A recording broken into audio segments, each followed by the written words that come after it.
ขนาดอำเภอป่าติ้วหลายป่านนี้เนาะคันแม่นพี่น้องมันอำเภอป่าอันพักขาเนี่ยหลายคักอยู่เด้เนาะ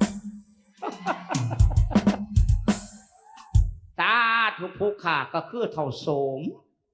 ให้ลูกประคุณจันไปยืมเงิน18,000เอามาใส่นี่ใส่สินแรง3 ปีบ่ได้เฮ็ดให้เฮ็ดหน้ายังบ่มีปัญญาที่ส่งเพิ่น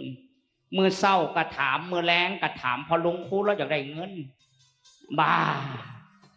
เฮ็ดจังได้จังสิมีปัญญาส่งเพิ่นละบาดเนี่ยปรึกษาหาหรือกับลูกกันนะจันเอ้ยจันมาหนีมาให้พ่อได้ปรึกษาจังบาดนั้น